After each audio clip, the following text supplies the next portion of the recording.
దాని మాదిరిగా ఉందంటే కాలాంతంలో అరణ్యం పోయాడనుకోండి, మనం గోవును చూసాం కదా, మరి అడవిలో పోయిన తర్వాత కనుక ఓహో అక్కడ చూసాం కాబట్టి దాని మాదిరిగా ఉంటుందన్నారు కాబట్టి దాని ప్రకారం ఇది ఉంది కాబట్టి ఇదేను అన్నారు.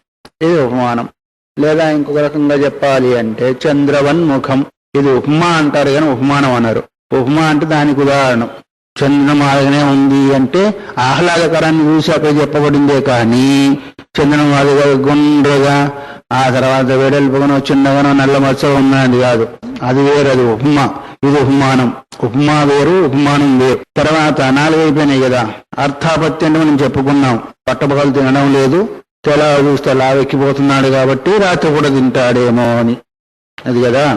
తర్వాత అనుపలబ్ధి అంటే ఇక్కడ ఈ వస్తువు ఉంటే దొరికేది, ఇక్కడ ఈ వస్తువు ఉంటే దొరికేది లేదు కాబట్టి అది కూడా ఒక ప్రమాణం కింద వాళ్ళు తీసుకున్నారు. సరే, సంభవం. పౌరాణికుల మతంలో ఇంకో 2 ఉన్నాయి కదా. ఏంటిది? సంభవం, ఐతిహ్యం. సంభవం అంటే ఏంటిది? రూపాయిలో ఆఠాన ఉంటుందా ఉండదా? కానీ రూపాయిలో ఈ ₹1 సంభవమేను. సంభవమా అసంభవమా? ₹1 రూపాయి అసంభవం. అది కాబట్టి రూపాయలో ₹1 సంభవం అని వాళ్ళ ఒకటి ఉంటుంది. ఇంకా ఐతిహ్యం అంటే ఇతిహాసం చెప్తుంది. ఏదో చెప్తా ఉన్నారు పూర్వకాలం నుంచి వస్తుంది, ఈ మరి వృక్షం మీద దయ్యం భూతం ఉంటుందంట అని చెప్పుకుంటూ వస్తున్నారు అనుకోండి. అక్కడికి రావని వాడు ఏం చేస్తాడు? భయపడతాడా లేదా? వాడు ఉన్నదో లేదో తెలియదు కదా, విన్నాడు. అయితే వాస్తవికంగా ఇది శబ్దం కింద వస్తుంది, కానీ వాళ్ళు ఇంకొక ఇతిహాసం పూర్వకాలం నుంచి వస్తుంది కాబట్టి అది ఇతిహాసాదులు కూడా తీసుకోవచ్చు. మొత్తానికి ఈ రకంగా సవికల్ప నిర్వికల్ప జ్ఞానం 2 భేదాలు చెప్పి, సవికల్ప జ్ఞానంలో మళ్ళీ ఇన్ని జ్ఞానాలు వచ్చినాయి అని జ్ఞానాన్ని గురించి విస్తారంగా వివరిస్తూ వచ్చాడు. తర్వాత వైశేషికుల మతం ఒకటి ఉంది. ఇప్పుడు వేరు వేరు చెప్పారు కదా ప్రమాణాలు. వాళ్ళు ఈ జగత్తుకంతా కూడా ఏమేమి కలిస్తే ఈ జగత్తు మనకు తయారైంది అనే విషయాన్ని వాళ్ళు చెప్తూ ఉంటారు. వాళ్ళ పదార్థాలను 6గా స్వీకరిస్తారు. 6 పదార్థాలు మొత్తం. ఏంటిది? ద్రవ్యం, గుణ, తథా కర్మ, సామాన్య విశేషకం, సమవాయంచ కానాద పదార్థాన్ షట్ ప్రచక్షతే. కానాద అంటే కనాద మతానుయాయులైన శిష్యులు, ఎవరు? వైశేషికులు. వాళ్ళు 6: 1 ద్రవ్యము, 2వది గుణము, 3వది కర్మ, 4వది సామాన్యము, 5వది విశేషము, 6వది సమవాయం అని ఈ విధంగా 6 పదార్థాలు. 6 పదార్థాలైనయా? ద్రవ్యం అంటే అర్థమేమి? గుణాశ్రయత్వం, గుణాలకు ఆధారభూతమైంది ద్రవ్యము అన్నారు. ఇప్పుడు ఎరుపు రంగు ఉందిగా, ఇదేంటిది? గుణం. గుణం అంటే ఆ గుణం. ఎరుపు అనేది నలుపు అనేది గుణము. దానికి ఆధారం ఏంటిది? ఈ వస్తువు కదా. గుణం అంటే ఏదైతే గుణానికి ఆధారంగా ఉంటుందో, ఆశ్రయంగా ఉంటుందో దాన్ని ద్రవ్యము అంటారు. ద్రవ్యం అంటే మన ద్రవ్యం కాదు. ద్రవ్యం అంటే ఏమంటారు మీ లోకంలో? డబ్బును ద్రవ్యం అంటారు. చాలా ఉంది అని ఉద్దేశించేత. ద్రవ్యం అంటే ఇది, అంటే ఏదైతే గుణానికి ఆధారంగా ఉంటుందో, ఆశ్రయంగా ఉంటుందో దాన్ని ద్రవ్యం అన్నారు. అయిందా? తర్వాత జాతి మాత్రాశ్రయత్వే సతి అస్పందమాన గుణ. జాతిని మాత్రం ఆశ్రయిస్తుంది, దాన్ని గుణం అన్నారు. ఇప్పుడు దీన్ని గుణం అన్నాం కదా, ఎరుపుదనాన్ని వగైరా వగైరా. ఆ తర్వాత కర్మ ఏంటిది? చలనాత్మకం, అంటే అటు వెళ్ళడం, ఇటు రావడం, అటు చేయడం వగైరా వగైరా అంతా కూడా ఏంటిది అంటే నీ శరీరంలో ఎతికించింది ఏమాత్రం కూడా చలనం జరిగితే అది కర్మ కిందకి వచ్చేసేసింది కదా. చలనం జరుగుతూనే కదా కర్మ చేస్తున్నాం. రాసినా, చేసినా, తిరిగినా, నడిచినా వగైరా అంతా కూడా కర్మ. అయిందా? నిత్యమై ఉండి అనేకంలో ఉండేది సామాన్యం అంటారు. అది నిత్యమై ఉంటుంది, అనేకగతం. నిత్యం, అనేకగతం, సామాన్యం అని. ఎట్లాగా మనుష్యత్వము, బ్రాహ్మణత్వం వగైరా వగైరా అది నిత్యం, అది నశించేది కాదు. మనిషి పోయినా అని మనుష్యత్వం ఉంటుందా? ఉండదా? మనిషి చచ్చిపోయిన మనుష్యత్వం అనేది ఎక్కడో ఒక దగ్గర ఉంటుంది, ఇక్కడ లేకపోయినా. బ్రాహ్మణుడు పోయినా అంటే దాని జాతిని సామాన్యము అన్నారు. గోత్వ జాతి నిత్యమై ఉంటుంది, అనేకంలో ఉంటుంది, ఒక దగ్గర ఉండదు. దాని ఏమన్నారు? సామాన్యమని అని అంటారు. సరే, నిత్య జీవ మాత్రాశ్రితం విశేష. కేవలం నిత్య ద్రవ్యంలో మాత్రమే ఉంటుంది, కార్యానికి రాదు, దాన్ని విశేషము అన్నారు. అనిత్య ద్రవ్యంలో అది ఉండదు. ఈ విధంగా 6 పదార్థాలను వైశేషిక మతాన్యాయులంతా కూడా స్వీకరిస్తారు. అక్కడ ఇప్పుడు ద్రవ్యం అంటే మనం సామాన్యంగా చెప్పుకున్నాం. మళ్ళీ ఆ ద్రవ్యాలన్నీ, ద్రవ్యం ఒకటి కదా మనం చెప్పుకున్నాం. ద్రవ్యము, గుణము, సామాన్యము, విశేషము, సమవాయము, ఇవన్నీ చెప్పుకున్నాం కదా. వీళ్ళు ఒక్కొక్క దాన్ని మళ్ళీ వివరిస్తున్నారు. ద్రవ్యం అంటే ఏంటి, ఎన్ని రకాలు, గుణాలు ఎన్ని రకాలు, కర్మ ఎన్ని రకాలు, సామాన్యం ఎన్ని రకాలు, విశేషం ఎన్ని రకాలు, సమవాయం ఎన్ని రకాలు చెప్పాలా వద్దా? వాటిని చెప్తున్నాడు. నవద్రవ్యాన్ని 9 ద్రవ్యాలు, భూతాని దిక్కాలాత్మనాంసి, ఇవి 9 ద్రవ్యాలు అన్నారు. పంచమహాభూతాలు తెలుసు కదా, చెప్పక్కర్లేదు కదా. ఏంటి పంచమహాభూతాలు? జలం ఉందా, అగ్ని ఉందా? అదే వస్తుందో రావని అడిగింది, తెలియని కాదు, క్రమంగా వస్తుందా లేదా అని.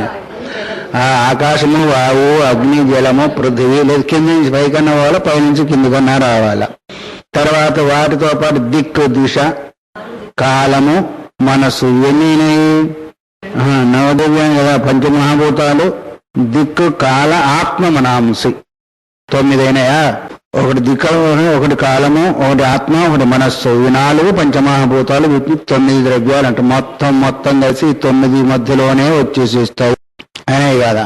ఒకరైపోయింది. ద్రవ్యము అంటే ఏంటో చెప్పి, ద్రవ్యము 9 రకాలు పంచమహాభూతాలు. పంచమహాభూతాల్లో ఒక్కొక్క గుణానికి అది ఆధారభూతమైంది కదా. ఆకాశం శబ్దగుణానికి ఆధారము, స్పర్శగుణానికి వాయువు ఆధారము, రూపగుణానికి అగ్ని ఆధారము, స్నేహగుణానికి రసం, అది జలం ఆధారము, గంధగుణానికి గుణాశ్రయత్వం ద్రవ్యం అన్నారు కదా. మొదలు గుణానికి ఏదైతే ఆధారంగా ఉంటుందో అదే ద్రవ్యం చెప్పుకున్నాం కదా. ఈ గుణాలకు ఆధారం కదా. ఈ తర్వాత దిశ అంటే అవకాశాన్ని ఇచ్చేదానికి ఆధారము, కాలము వ్యవహారానికి ఆధారము, ఆత్మ శరీరానికి ఆధారము, మనస్సు సంకల్ప వికల్పాలకు ఆధారము అని ఈ విధంగా వారు 9 ద్రవ్యాల యొక్క విశేషం చెప్పారు. తర్వాత వచ్చేది ఏంటిది? క్రమబద్ధంగా 9 ద్రవ్యాల తర్వాత మొదటి ద్రవ్యం అయిపోతుంది. రెండో ద్రవ్యం ఏంటి? వింటున్నారా? ఇంతకీ వింటున్నారా? మరి చెప్పరేంటి? ద్రవ్యం తర్వాత గుణము రావాలా. 9 పదార్థాలలో ఏంటి? 6 పదార్థాలలో ఒక పదార్థం అయింది ద్రవ్య పదార్థం. గుణ పదార్థం రావాలి కదా. గుణ పదార్థం ఎన్ని రకాలుగా ఉంటుంది అంటే 24 గుణా, 24 గుణాలు. గుణాలు ఎన్ని రకాలు? వేదాంత గుణాలు కాదు, వేదాంతాన్ని 3 ఏంటి? 3 స్తమం, 3 గుణాలు. వీళ్ళ మతంలో, వైశేషికుల మతంలో 24 రకాల గుణాలు. 24 గుణాలు ఏంటిది? శబ్దాది పంచకం, శబ్దస్పర్శ రూపరసగంధము. ఈ శబ్దాది పంచకం అయినాయా? లెక్క పెడుతున్నాయి. లెక్కలు వస్తాయా? క్యాలిక్యులేటర్ కావాలా? ఆ శబ్దాది పంచకం 5. 6 సంఖ్య, సంయోగ విభాగం, సంయోగము విభాగము, స్వభావము, పృథక్త్వము, గురుత్వము, ద్రవత్వము, పరత్వము, అపరత్వము, స్నేహము, సంస్కార, ద్వేషము, సుఖము, దుఃఖము, ఇచ్ఛ, ధర్మ, అధర్మ, ప్రయత్నక. ఎన్ని వచ్చినాయి? 25 వచ్చినాయా? 24 లెక్కలు తప్ప. ఎందుకని కాలిక్యులేటర్ కావాలి. శబ్దాలు పంచ అయినాయా? 5 అయినాయా? పరిమాణం, సంఖ్య, సంయోగము, విభాగం, స్వభావము, పృథక్త్వం, గురుత్వం, ద్రవత్వం, పరత్వం, అపరత్వం, స్నేహ, సంస్కార, ద్వేషము, సుఖము, దుఃఖము, ఇచ్ఛ, ధర్మము, అధర్మము, ప్రయత్నం. విభాగము, సంయోగము, విభాగము. స్వభావతాన్ని పోలేదు. పృథక్త్వం స్వభావం లేదులే. స్వభావత అనేది అది స్వభావంగా వచ్చింది. ఇవి 5 శబ్దము 5 అయినగా. పరిమాణము, సంఖ్య, సంయోగ విభాగం, పృథక్త్వం, గురుత్వం, ద్రవత్వం, పరత్వం, అపరత్వం, స్నేహం, సంస్కారం, ద్వేషము, సుఖము, దుఃఖము, ఇచ్ఛ, ధర్మము, అధర్మము, ప్రయత్నం. 24 గుణాలు. 24 గుణాల్లో 5 గుణాలు తెలుసు కదా మామూలుగా. శబ్దస్పర్శ రూపసగంధాలు అవి ప్రత్యక్షంగా తెలుసు. పరిమాణం అంటే అనురస్వము, అను కాదు, పొడుగు దీర్ఘం పొట్టి ఇదంతా కూడా పరిమాణం తెలిసింది కదా. మహత్తు గొప్పది, దీర్ఘము, ఇవి 4 రకాలు. అణువు అంటే చిన్నది, అణు అంటే ఏంటిది హ్రస్వం, మహత్ అంటే ఏంటిది దీర్ఘము. అణువు, హ్రస్వము, మహత్తు, దీర్ఘము, పొడుగు పొట్టి, పెద్దది చిన్నది పొడుగు పొట్టి 4 రకాలు. అంతేగా ఇంకేమైనా ఉన్నాయా పరిమాణం అంటే. ఆ తర్వాత వచ్చేది సంఖ్య 1 2 3 4 5 తెలుసు కదా సంఖ్య. అది సంయోగం అంటే కలయిక, 2 పదార్థాల యొక్క కలయిక. విలోగం అంటే విడిపోవడము అయిందిగా. తర్వాత పృథక్త్వం అంటే వేరు భిన్నత్వము. గురుత్వం అంటే బరువు తేలిక, బరువు తేలిక. తర్వాత వచ్చేంటి ద్రవత్వం అంటే గట్టితనము విడిపోవడము. పరత్వం అంటే అవతల యువతల అంటామే. పరత్వం అంటే దీనికంటే తర్వాతది, అపరత్వం అంటే దానికంటే ముందుది. తర్వాత స్నేహం అంటే జిడ్డు కలుసుకొని ఉంటుందే దాన్ని సంస్కారం అంటే ఏమంటారు సంస్కారం, అది కూడా ఒక గుణం లోపం ఉండే సంస్కారము. ధి అంటే బుద్ధి. ద్వేషం అంటే శాస్త్ర ఏంటిది అసహిష్ణుత్వం, ఏంటిది ఓర్చుకోలేనితనం. ద్వేషం అంటే ఏంటిది ఇతరుల గుణాలను చూసి ఓర్చుకోలేకపోవడము ద్వేషము. తర్వాత సుఖము దుఃఖము, ఈ 2 ఇవి తెలిసినాయి కదా. సుఖం అంటే అనుకూల వేదనీయము, దుఃఖం అంటే ప్రతికూల వేదనీయము. ధర్మం అంటే శాస్త్ర విహితమైన కర్మ చేసినందువల్ల ఉత్పన్నమయ్యేది ధర్మము, శాస్త్ర నిషిద్ధ కర్మ చేసినందువల్ల ఉత్పన్నమయ్యేది అధర్మము. తర్వాత ఇచ్ఛ అంటే కోరిక, నీకు ఏది కావాలో అది చేసుకునేది ఇచ్ఛ. తర్వాత ప్రయత్నం అంటే ఉత్సాహము. ప్రయత్నం ఒకటే, ప్రయత్నం ఒకటే. అందుకొరకు నీకు 25 వచ్చినాయేమో. 27 24 మొత్తం. ప్రయత్నం అంటే ఏంటిది ఉత్సాహం. ఇవన్నీ కూడా 24 గుణాలు. 24 గుణాల్లో ఒకటి సంస్కారం వచ్చేది కదా. సంస్కారంలో కూడా మళ్ళీ 3 రకాలు ఉన్నారు. 24వ శ్లోకంలో సంస్కారము 24 గుణాలలో సంస్కారం ఒకటి. ఆ సంస్కారంలో మళ్ళీ ఎన్ని రకాలు అనే విషయాన్ని చెప్తూ సంస్కారస్త్రివిధ, సంస్కారం 3 రకాలు అన్నారు. 3 రకాలు ఏంటి? వేగము, తర్వాత భావన, స్థితిస్థాపకం. ఒకటేమో వేగం, రెండవది భావన, మూడవది స్థితిస్థాపకత. ఈ 3 సంస్కారాలు. సరే, వేగం అంటే విశ్వాయే గతికారకం కారణం వేగం. సంస్కార స్థితి 24వ శ్లోకం చూడండి. సంస్కార త్రివిధ, సంస్కారం 3 రకాలు. మొదటిది ఏంటిది? వేగం. వేగం అంటే విశ్వాదేవి. వేగం అంటే వేగంగా వెళ్తున్నారంటారు కదా, పరిగెత్తడం అని కావచ్చు, లేదా ఒక బాణం వేసినారనుకుని బియ్యన పోతా ఉంటుంది. దీన్ని సంస్కారం. ఇది వేగం అనేది కూడా ఒక రకమైన సంస్కారము. దృష్ట శ్రుతానుభూతార్థ స్మృతి హేతుశ్చ భావన. దృష్టం అంటే చూసింది, శ్రుతం అంటే విన్నది, అనుభూతం అంటే అనుభవించింది, స్మృతికి హేతుభూతమైంది భావన అంటే నీ స్మరణకు కారణభూతమైంది భావన అన్నారు. ఇవే కదా, వినడము, చూడడము, అనుభవించడము. ఈ 3 వల్ల ఏ స్మరణ అయితే మనకు కలగాలో ఆ స్మరణకి కారణభూతమైంది భావన అన్నారు. స్మృతికి కూడా కారణం అంటే జ్ఞాపక శక్తి ఒక రకంగా అనుకోండి. భావన అంటే స్మృతికి హేతుభూతమైంది భావన. రెండైంది, ఇది కూడా ఒక సంస్కారమే. మూడవ ఏంటిది? స్థితిస్థాపకత నామ పూర్వవత స్థితి కారణం. స్థితిస్థాపకం అంటే ఒక పక్క నుంచి పక్కకు తొలిగిపోయింది, ఇది వరకు ఎలా ఉందో అలాగనే మళ్ళీ పెట్టడము స్థితిస్థాపకత దాన్ని అన్నారు. ఇదివరకు ఉన్న స్థితిని మళ్ళీ దాన్ని స్థాపించడము. దానికి స్థితి కారణం, దానికి హేతుభూతమైన ఏ క్రియ అయితే ఉందో దాన్ని స్థితిస్థాపకత్వం అంటారు.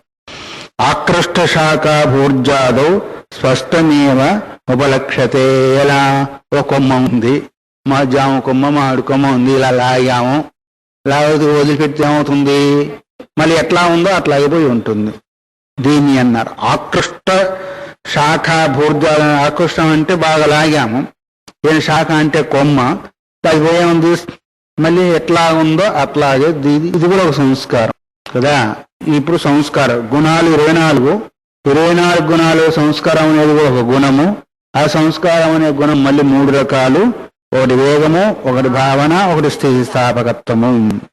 తర్వాత ఇప్పుడు 2 అయిపోయినాయి, 2 పదార్థాలు అయిపోయినాయి. ద్రవ్య పదార్థం అయిపోయింది, గుణ పదార్థం అయింది. 3వ పదార్థం ఏంటిది? కర్మ. కర్మలో కూడా ఎన్ని రకాలు అనేది చెప్తూ ఉన్నారు. ఇవన్నీ చెప్పుకున్నాయేమని కానీ మర్చిపోయాం, రాసుకుంటాం, ఏమో చేస్తాం కానీ మళ్ళీ ఎక్కడో రాసుకున్నట్టుగానే ఉంటాయి. సరే మంచిదే, ఇప్పుడు 2వసారి మళ్ళీ వస్తూ ఉంటాయి కదా. కర్మ ఎన్ని రకాలు? ఉత్క్షేపణం, అవక్షేపణం, గమనం, ప్రసారణం, ఆకుంచనం. ఇది 5 రకాల కర్మ. ఉత్క్షేపణం అంటే పైకి విసిరివేయడం, అవక్షేపణం అంటే కిందికి వేయడం, గమనం అంటే వెళ్ళడం, మీకు తెలిసిందే అది. తర్వాత ప్రసారణం అంటే ఒక దగ్గర ఉంది వెడల్పు చేయడం, ఎట్లాగా గింజలు కుప్పగా ఉన్నాయనుకోండి ప్రసాదం చేస్తామా లేదా. ఆకుంచనం అంటే ఆరబెట్టిన వాటిని మళ్ళీ ఒక దగ్గర చేయడం. అవి ఆకుంచనం అంటే ఒక దగ్గర ఉన్నదేమో విస్తారం చేయడం, విస్తారంగా ఉన్నది ఒక దగ్గర చేయడము. 2 అయినాయా? ఒకటి వెళ్ళడము. 3 అయినాయా? పైకి కిందికి ఎగరవేయడం, దించివేయడం. ఇవి మొత్తం 5 కర్మలు. ఇంతకంటే వేరే ఏమి లేవు. ఎందుకంటే వేరే 5 కర్మలు అన్నారు. 5 కదా, 3 అయిపోయినాయి ఇప్పటికి. సామాన్యం అంటే ఏంటిది దాన్ని చెప్తూ సామాన్యం ద్విధం ప్రోక్తం. సామాన్యము మళ్ళీ 2 రకాలు అన్నారు. ఏంటది? పరంచ అపరమేచ. పరసామాన్యము, అపరసామాన్యము. పరం సత్తైవ సర్వత్ర తద్ అనిశ్చితవర్తనం.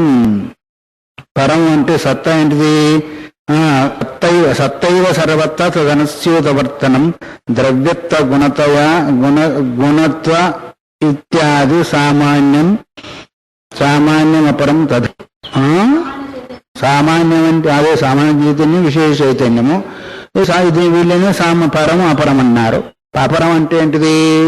లోపలిది. పరం అంటే ఏంటిది? పైది.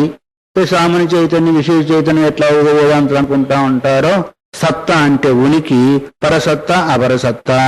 మీకంటే ఇప్పుడు మీరున్నారు, మీకంటే గొప్ప సత్తా కలిగిన వాళ్ళు వేరే ఉన్నారు, వాళ్ళకంటే ఎక్కువ సత్తా కలిగిన వాళ్ళు వేరే ఉన్నారు. అపై వాళ్ళేమో పరసత్తా, కింది వాళ్ళేమో అపరసత్తా. అయిందా? ఇది సామాన్యము, అపరసామాన్యం. తర్వాత విశేషం అన్నారు. విశేషం ఏంటిది? శివ అనంతాస్తి వ్యావృత్తి జ్ఞానహేతవ. విశేషం ఏంటిది అంటే అది 1, 2 అని చెప్పేదానికి లేదు. అనేక రకాలు. అనేక రకాలు అంటే ఒకదాన్ని మించి ఒకటి ఉంటుంది. విశేషం అంటే ఒక వస్తువును 2వ వస్తువు నుంచి వేరు చేసేది. ఏ గుణం అయితే ఉందో దాన్ని విశేషం అన్నాడు. దానిలో ఏం విశేషమయ్యా, అంత దూరం పోతా ఉన్నారు వీళ్ళంతా అని అంటామా లేదా? అంటే ఫలానా విశేషం ఉంది. ఇక్కడ అక్కడి నుంచి మళ్ళీ ఇడిపోతున్న ఇందులో విశేషం ఉన్నాయి. ఒక్కొక్క వస్తువులో ఒక్కొక్క విశేషం ఉంటుంది కదా. అంటే ఒక వస్తువు నుంచి ఇంకొక వస్తువును వేరు చేసేదానికి ఏదైతే కారణమవుతుందో దాని విశేషం. ఒక వస్తువు నుంచి ఇప్పుడు మనం వస్త్రాలే కొన్నవే మళ్ళీ కొంటా ఉంటాము, నగలే కొన్నవే మళ్ళీ కొంటాము. ఎందుకంటే దానికంటే ఇది బాగుంది, దీనిలో ఒక విశేషత ఉంది, దానిలో ఒక విశేషత ఉంది, వగర చూస్తూ ఉంటాం కదా. అట్లా ఈ విశేష పదార్థాలు అనంతం. ఈ 1, 2 అని చెప్పేదానికి అవకాశము. ఒక పదార్థాన్ని వేరు చేసేదానికి ఏ సత్తా ఏ ఉనికి అయితే ఉందో దాన్ని విశేషం అన్నారు. అది అనేక రకాలు ఉంటాయి. దాన్ని వ్యావృత్తి జ్ఞానహేతవ అంటే ఒక పదార్థం నుంచి ఒక పదార్థాన్ని భిన్నం చేసేదానికి ఏది కారణభూతం ఉందో దాన్ని విశేషము అన్నారు. అయిపోయినాయి కదా. ఎన్నైనప్పటికీ ద్రవ్య గుణ కర్మ సామాన్య విశేషం 5 అయినాయి. సమవాయము అన్నారు. ఇది ఆఖరి. సమవాయం అంటే రూపస్య ఘటే నిత్య సంబంధ సమవాయక. అంటే అన్యోన్య స్వభావం కలిగి విడదీయడానికి సంబంధం కలిగింది సమవాయము అన్నారు. కుండలో రూపము దాన్ని విడదీస్తాం బయటికి. ఏ రూపంలో కూడా దీని సమవాయ సంబంధము అంటారు వీళ్ళ పద్ధతిలో. కాబట్టి ఇది ఎన్ని రూపాలైనవి? 6 పదార్థాలు. 6 పదార్థాలు అయిపోయినాయి. తర్వాత ద్రవ్యేషు నిత్యానం పరిగణం. కాల ఆకాశ దిగాత్మనో నిత్యశ్చ విభవశ్చతే చతుర్విధ పరిచ్ఛిన్న నిత్యాశ్చ పరమానవ. కాలము, ఆకాశము 2 దిక్, ఆత్మ. ఇవి 4. ఇవి 4 నిత్యము, విభువు కూడా. అవి అనిత్యం కాదు, వాళ్ళ దృష్టిలో అనిత్యం కాదు, మన వేదాంతుల దృష్టిలో ఇవి అనిత్య పదార్థాలే. ఆత్మ కంటే భిన్నమన్నీ కూడా అనిత్య పదార్థాలే. కానీ వైశేషికులు, న్యాయాలు, ఇతర వాళ్ళ యొక్క పద్ధతిలో ఇవన్నీ కూడా నిత్య పదార్థాలు. కాలము నిత్యమే, దిక్కు నిత్యమే, ఆత్మ నిత్యమే, తర్వాత ఇంకేంటి ఆకాశము నిత్యమే. వీపు కూడా వ్యాపకం, కూడా కాలం వ్యాపకమే, దిశ వ్యాపకమే, ఆకాశం వ్యాపకమే, ఆత్మ కూడా. ఇవి 4 పదార్థాలు నిత్యము, వ్యాపకం కూడా. చతుర్విధ పరిచ్ఛిన్న నిత్యాష్ట పరమాణవ. నిత్యమేంటిది? వాటి పరమాణువులో నిత్యము, స్థూలమైనమేమో అనిత్యము అని ఈ విధంగా నిత్యానిత్య పదార్థాలు కూడా చెప్పారు. ఇది వైశేషిక మతే పదార్థ షటి ప్రకీర్తిత. ఇంతవరకు ప్రపంచం ఎవరు చెప్పారు? వైశేషిక మతంలో పదార్థాలు ఇవో ఇన్ని ఉంటాయి. ఈ 6 పదార్థాలు ప్రపంచం అయిపోయింది, పరమేశ్వరంతో లెక్కేంటి అని. యోగీవ స్వేచ్ఛయ అనే పదం ఉంది కదా, యోగీవ స్వేచ్ఛయ, యోగి మాదిరిగా ఇంద్రజాలిక మాదిరిగా ఈ విశ్వమంతా కూడా జరుగుతుంది అని వేదాంతి చెప్పినందుకు దానికి సంబంధం లేదు, ఈ 6 పదార్థాలతో సమస్త ప్రపంచం అంతా అవుతుంది అనే భావాన్ని వాళ్ళు వెలువచ్చి ఈ విధంగా చేశారు. వైశేషులు పోయిన తర్వాత ఇంకొకరు వస్తున్నారు, సాంఖ్య మతస్థులు. వాళ్ళ పద్ధతులు చెప్పాలి కదా. ఇంకా ఇప్పుడు చూడండి, ఒక్కొక్క మతం అంతా కూడా మనకు అవగాహనకు వస్తుంది. ఇట్లా ఎవరు అనుకుంటారు, ఎవరి పద్ధతిలో ఏంటి అనేది. సాంఖ్యంలో కూడా ఒకటి శేషర సాంఖ్యం, ఒకటి నిరీశ్వర సాంఖ్యం అని 2 రకాలుగా ఉన్నాయి. శేషర సాంఖ్యం అంటే యోగం కిందకి వస్తుంది, నిరీశ్వర సాంఖ్యం అంటే కపిల సాంఖ్యం. ఈ విధంగా ఈశ్వరుడు ఏంటిది, ఈశ్వరుని యొక్క లక్షణం ఏం చెప్పారు యోగ సూత్రాలు, యోగ సూత్రాల్లో వచ్చింది కదా, పురుష విశేష ఈశ్వర. అదే దానికి ముందేంది ఇంకొక వాక్యం ఉంది కదా, పురుష విశేష ఈశ్వర. ఈశ్వరుని ఇలాంటి గుణాలు కలిగిన పురుష విశేషుడిని ఈశ్వరుడు అన్నారు కదా, మొదటి పాదంలోనే ఉంటుంది ఇది. కాబట్టి వీరు దీన్ని శేషర సాంఖ్యం అన్నారు. మరి కపిల సాంఖ్యం వాళ్ళు ఈశ్వరుని ఒప్పుకో, ప్రకృతి పురుషుడు వాళ్ళు ఇంకా ఈశ్వరుడు అంత ఏం లేదు. సరే, వాళ్ళ యొక్క పద్ధతిలో శేషర సాంఖ్యం గురించిన పద్ధతిలో వాళ్ళ పద్ధతిలో ఎట్లా ఉంటుందో దాన్ని చెప్తున్నాడు. మాయా ప్రధానం అవ్యక్తం అవిద్య అజ్ఞానం అక్షరం అవ్యాకృతం చ ప్రకృతి తమ ఇత్యభిధీయతే. ఇవో ఇన్ని రకాలుగా ఒకే తత్వం చెప్పబడుతుంది. మాయా అన్నా, ప్రధానమన్నా, అవ్యక్తమన్నా, అవిద్య అన్నా, అజ్ఞానమన్నా, అక్షరమన్నా, అవ్యాకృతమన్నా, ప్రకృతి అన్నా, తమస్సు అన్నా ఒకటే అర్థము. ఇన్ని రకాల ఒకటే అర్థం. మనం ఏమంటాం? మనం కూడా మాయా అంటాం కదా, మిగతాన్ని మనం వ్యవహరిస్తాం. శేషర సాంఖ్యం వేదాంతం దగ్గరే. ఇవన్నీ ఒకదానికే పర్యాయ పదాలుగా చెబుతూ ఉంటారు. అందువల్ల మాయాయాం బ్రహ్మ చైతన్య ప్రతిబింబానుపసంగత మహత్ కాలపు మాంసస్యో మహత్తత్వాదహంకృతి. వాళ్ళు ఎట్లా సృష్టి జరుగుతుందో ఆ విషయాన్ని చెప్తున్నారు. మాయందు బ్రహ్మ చైతన్యం ప్రతిబింబించినందువల్ల, మనం కూడా అదే అంటున్నాం కదా, మాయాబింబో వశత్యాస్యా సర్వజ్ఞ ఈశ్వర. మాయందు ప్రతిబింబించి మాయను వశం చేసుకున్నవాడు ఈశ్వరుడు, మాయకు వశమై అసర్జ్ఞుడైన వాడు జీవుడు అని. మాయందు బ్రహ్మచైతన్యం ప్రతిబింబించినందువల్ల మహాకాల పుమాంసస్యు మహత్తత్వాద్ అహంకృతి, మహత్ ఉత్పన్నమైంది అని. ప్రతిబింబించినందువల్ల అంటే అర్థమేమి? చైతన్యము సంక్రమించినందువల్ల ఆ సంసర్గ మహిమ చేత, గొప్ప చేతం చేత ఏం పుట్టింది? ఒకటి మహత్తత్వము, ఒకటి కాలము, ఒకటి పురుషుడు, 3 పదార్థాలు పుట్టినాయి. మాయందు బ్రహ్మ చైతన్య సంయోగం వల్ల ఏముట్టినాయి? మహత్తత్వము, కాలము, పురుషుడు ఉందా జాయంతి. తర్వాత కాలం అంటే ఏంటిది? గుణక్షోభకం. గుణములో వ్యత్యాసం కలిగించేది కాలం. 3 గుణాలు కదా వీళ్ళ దృష్టిలో. ప్రధానానికి ఎన్ని గుణాలు? సత్వరజస్తమస్సులలో గుణక్షోభగా అంటే సామాన్యంగా ఉన్నప్పుడు ప్రధానమైంది కదా, దానిలో వ్యత్యాసాన్ని కలిగించేది కాలము. ఆ వ్యత్యాసం ఎప్పుడైతుందో కలిగిందో అప్పుడు సృష్టికి హేతుభూతం అవుతుంది. పురుషుడు అంటే కార్యోపాధి జీవుడు, కారణోపాధి ఏమో ఈశ్వరుడు అయ్యాడు, కారణోపాధి జీవుడు. మనం వేదాంతులు కూడా అదే అంటారు కదా. కార్యోపాధి ఏంటిది? అజ్ఞానం, అవిద్య. కారణోపాధి ఏంటిది? మాయా ప్రధానము. ఇది అన్న ఇప్పుడు 3 అయినాయా? 3 ఏం చెప్పారు? ఒకటి కాలము, ఒకటి పురుషుడు, మహత్తత్వం. కాల బ్రహ్మ చైతన్యస్య అవస్థా విశేష ప్రకృతి సమావేశకృత. జీవుడు అంటే సంసారి, స్వతంత్రుడు అనాది అయినప్పటికీ మహత్తత్వం ప్రకృతి, మహత్తత్వం నుంచి మొట్టమొదటి వికారం, అది ప్రధానం నుంచి మొట్టమొదటి వికారం ఏంటిది? మహత్వం పుట్టింది. ఆ తర్వాత ఆ మహత్తు నుంచి అహంకారము. 32వ శ్లోకం. ప్రధానం నుంచి మహత్తు నుంచి అహంకారము. అహంకారాసు ఖానిరాగ్న అంబుమయ. మాయందు ప్రతిబింబించిన చైతన్యం యొక్క సంక్రామం చేత కాలము మహత్తు పురుషుడు కదా పుట్టింది. ఆ మహత్తు నుంచి అహంకారం పుట్టింది. అహంకారం నుంచి ఖా అంటే ఆకాశము, అనిలం అంటే వాయువు, అగ్ని అంటే అగ్ని తెలుసు, అంబు అంటే జలము, భూమి అంటే పృథ్వీ, పంచమహాభూతాలు పుట్టాయి. ఇది వాళ్ళ సృష్టి క్రమం. పరమేశ్వరుడు చేయలేదు. అయితే చైతన్యం లేకుండా కాలేదు కదా. మనం కూడా అంటూ ఉంటాం కదా, తస్మాద్వాయ తస్మాత్ ఆత్మన ఆకాశ సంభూత ఆకాశాద్ వాయు వాయురగ్ని అగ్నిరాపాప పృథివీ పృథివ్యాం ఓషధీభ్యో అన్నం అన్నాత్ ప్రజాయంతే. అయితే సామాన్యంగా ఈ శేష సాంఖ్యానికి వేదాంతానికి దగ్గర సంబంధం ఈ రెండింటికి. కాబట్టి పంచమహాభూతాలు ఉద్భవించాయి. తర్వాత దానిలో నుంచి ఈ అహంకారము 2 రకాలు, తామసాహంకారము, రాజసాహంకారము. సాత్వికాహంకారము, అహంకారంలో.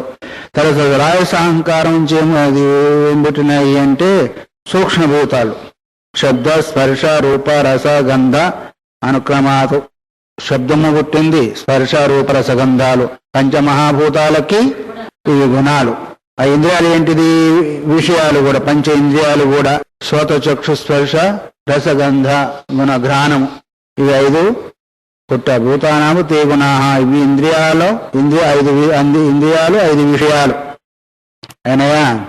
తర్వాత దేవాహ, ఒక్కొక్క దానికి దేవత కూడా, అధిష్టాన దేవత. పంచమహాభూతాలు, పంచ జ్ఞానేంద్రియాలు, తర్వాత పంచ విషయాలు. తర్వాత వారి దేవతలు ఎవరు? సదాశివుడు, ఈశుడు, రుద్రుడు, విష్ణుడు, చతుర్ముఖుడు, బ్రహ్మ. 4 అధిష్టాన దేవతలు. ఇదంతా కూడా మనకు వచ్చింది, ఏళ్ళ నైష్కరించింది వచ్చింది.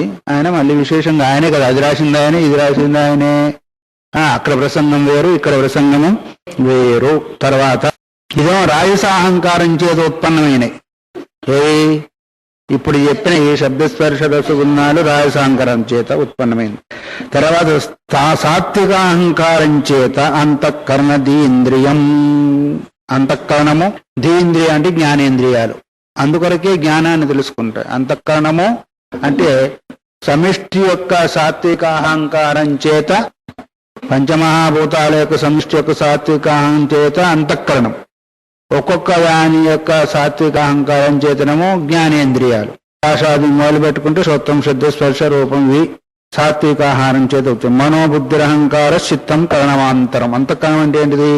మనసు, బుద్ధి, చిత్తము, అహంకారము అంతఃకరణం అన్న. ఎందుకంటే శరీరం యొక్క అంత లోపల ఉంది కాబట్టి అంతఃకరణము. శరీరానికి బయట ఉంటే ఇవేం బహిష్కరణాలు అన్నారు. అయితే వాస్తవికంగా బయటికి కనిపించేటివి కూడా బహిష్కరణాలు కాదు. ఆ ఇంద్రియాలు నివసించేదానికి గోళకాలు ఇవి, ఇండ్లు. ఈ కన్ను కాదు, లోపల ఎక్కడో ఉంటుంది తారాగ్రవతి, లోపల నుండి బయట చూస్తూ ఉంటుంది. ఇది కూడా స్వత్వేంద్రియం నివసించేదానికి గూడే, కానీ ఇది స్వత్వేంద్రియం కాదు, లోపల ఎక్కడో ఉంటుంది. అట్లా జ్ఞానేంద్రియాన్ని కూడా నాసగ్రవర్తి చిబ్బర్లో ఉంది. ఇదంతా ముఖ్యమైన కానీ చిబ్బర్ ఉంది. మనం ఎక్కడ పెట్టుకుంటాం ఆయన వాసన చూస్తే ఇక్కడ పెట్టుకుంటాం ఇక్కడ. అట్లాగే రసనేంద్రియం, అక్కడ నాలుకంతా రసనేంద్రియం కాదు, జివాగ్రవర్తి. ఏదైనా చూడాలంటే ఇట్లా చూస్తూ ఉంటాము. ఇక్కడ అలా తగలకపోతే నీకు రాదు, మధ్యలో వేసుకుంటే నీకు రుచి తెలియదు. నాలుగు చివరి భాగం దాని యొక్క స్థానం. ఎట్లా అయితే మన ఇల్లు అంత మనదే అయినా ఒక దగ్గర ఎట్లా ఉంటామో అట్లా ఈ గూడులో ఒక దగ్గర ఉంటుంది. అందుకొరకు అవి లోపలే ఉంటుంది.